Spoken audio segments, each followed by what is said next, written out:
of normalization of relations between the United States and China. The chairman of this summit, and of course, more importantly to me, my mother, Mrs. Florence Fang.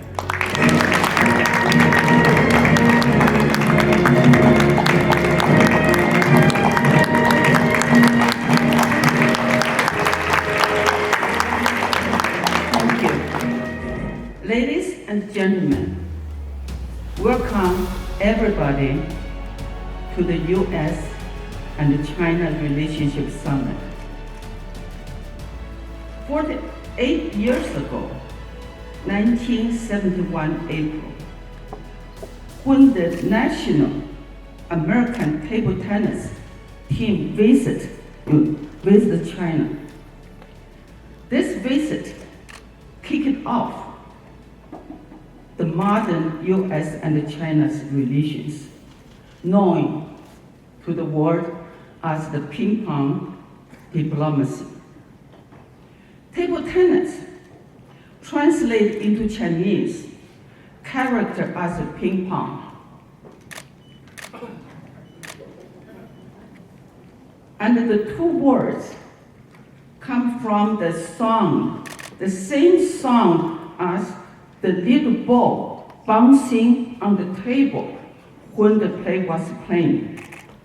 Ping pong, ping pong. And in the writing, these two words are almost the same.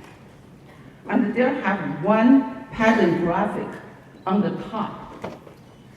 Different. Ping is one short stroke on the bottom of left, and the pong is one short stroke on the bottom of right. When ping pong game playing, that means to have back and forth education action between the two players.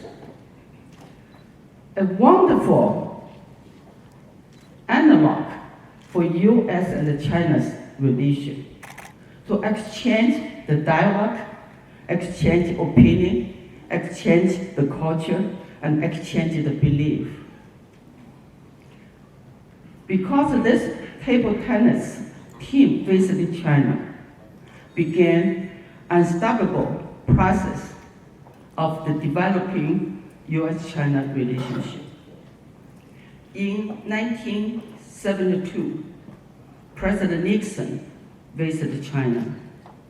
In 1979 January, President Carter granted full diplomatic relationship to the People's Republic of China, and followed with the Chinese Vice Premier Deng Xiaoping visiting United States. And the doors opened completely to a new era of the foreign affairs between these two great countries. This year, 2019, marks the 40 years since that historical opening up.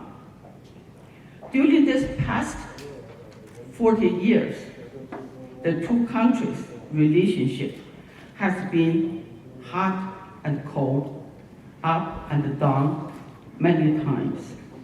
But in general, the relationship has moved step by step in a positive pace forward.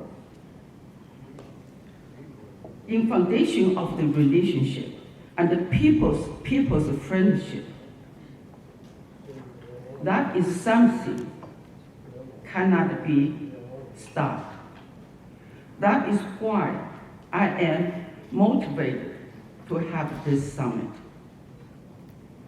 We must continue the good foundation of a relationship, continue the good people-to-people's friendship, and create more understanding between these two countries.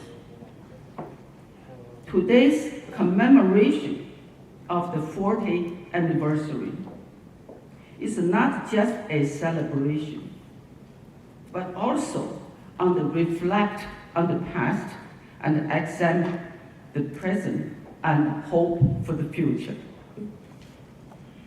The Florence Fan Family Foundation with Peking University Education Foundation, USA, Bay Area Council, San Francisco, Shanghai Sister City Committee, American China Public Affairs Institute, and National China Garden Foundation in Washington, D.C.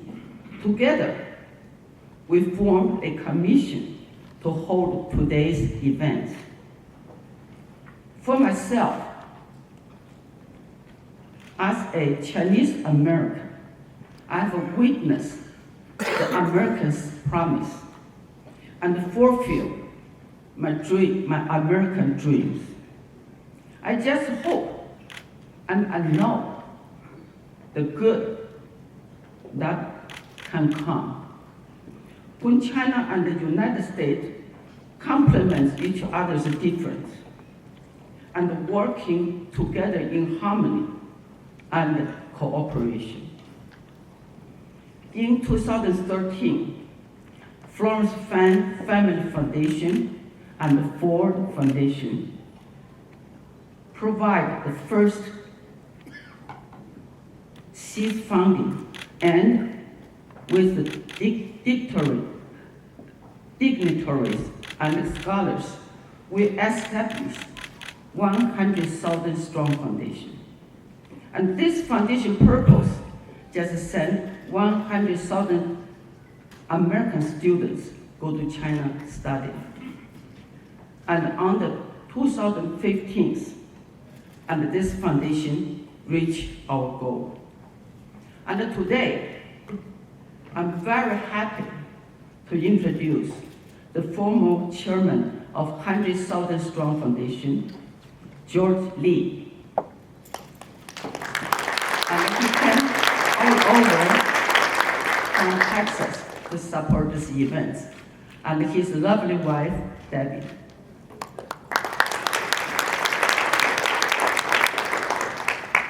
In 2016, I bought actually a World War II airplane, model C-47, together with Flying Tiger Historical Organization and under the blessing of then U.S. Ambassador to China, Max Baucus, donated this airplane to China as a token that U.S. and China were allies during the World War II. We have been fighting shoulder to shoulders against the fascism and Japanese aggression. Today, I'm so glad and proud to introduce the president of Flying Tiger Historical Organization and who also is a pilot, flew that airplane to China 2 years ago. Our hero, Larry Yap, and his lovely wife, Nina.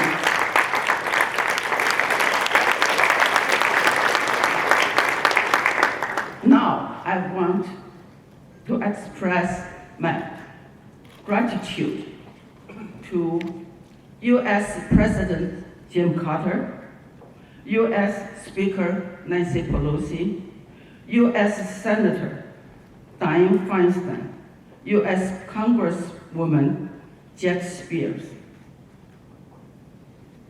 Governor of California Gavin Newsom, Lieutenant Governor of California Eleni Kounalakis, California Treasurer Fiona Ma, Mayor of San Francisco London Breed, Mayor of Oakland Libby Schaaf, Stanford University President Tashia Levine, George H.W. Bush Foundation for U.S.-China Relations President and CEO David Feinstein, U.S. Senator Kamala Harris, Representative Adam Mahis, and U.S. Congressman Eric Swalwell, Representative Maureen DeLaRue. Of course, I'd like to thank all the support from China. People's Republic of China Ambassador崔天凯, People's Republic of China Consul General Wang Donghua, Peking University President Hao Ping, Vice Chairman of Peking University Council Ye Jinyi, founder of Peking University Education Foundation, Min Weifang, and thank all the volunteers and the friends and put this event together. Deborah Chow, Eddie Yi, Yuan Wen, Su Min, Chen Qian. Special thanks to my personal assistants,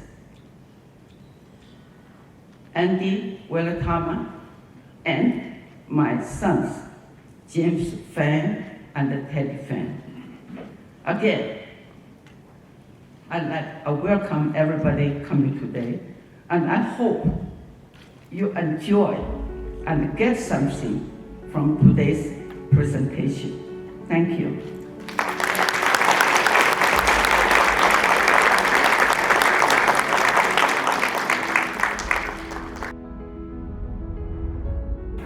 Ladies and gentlemen, it is my great pleasure to attend U.S.-China Relationship Summit, organized by Chairman of the Summit in celebration of the 40th anniversary of the diplomatic relations between China and the United States. And indeed, which is a very good opportunity for us to review the past, to assess the present, and look to the future. 今天的中美关系论坛高朋满座，中美两国是当今世界的两个大国，两国关系的变化对世界具有重要影响。It shows great foresight and wisdom that you have chosen to focus this summit not only on the past 40 years, but more importantly, on the next 40 years, and on the role that will be played by our younger and future generations in shaping, managing, and benefiting from what has already been a remarkable friendship. Opportunity for all of us to share our support, our friendship, and our hope for a wonderful continued future. Has provided an important foundation on which we have both continued to build our relationship. And the Bay Area has really been unique in the United States in pioneering economic and other ties between the U.S. and China. All right, 大家好。你好。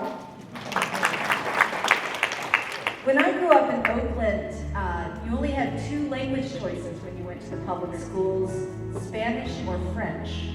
I'm happy to report that both of my children are studying Chinese in the Oakland public schools. And I believe that the historic relationship between California and China sits as a foundation for the last 40 years, but was until recently steadily improving national relations. Every aspect of our life,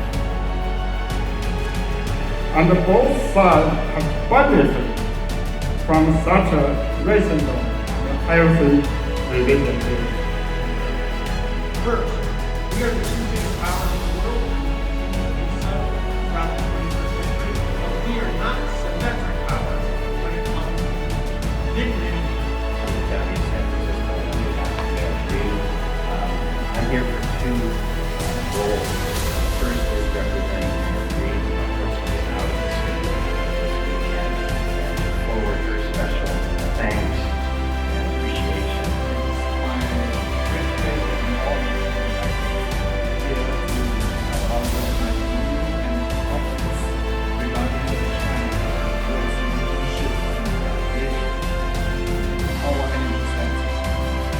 realized I need to probably talk more about what's going on in China, especially what has been through over the past 5 years. So I think it's probably helpful for you, for me to talk a little bit about what's really going on in China from the business side. So I also have the same hope for the 40th anniversary of this great relationship between China and the US. I'm very inspired today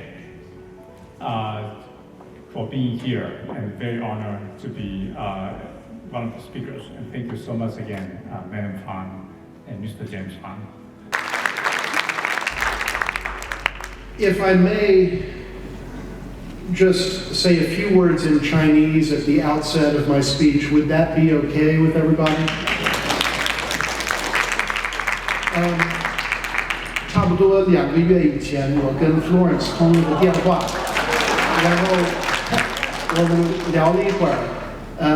Florence 跟我提到了一个很有意思的事情，就是今天会有这个美中建交40周年回顾与展望高峰论坛，然后他邀请我参加今天的这个论坛，我是非常有幸。但是第二句话呢 ，Florence 给我一个任务，就是我能否用中文发表重要讲话，致辞。然后我回答这句话呢，是跟每一次跟 Florence 回答的一句话都是一个回答，就是照办，照办，一定会这样做。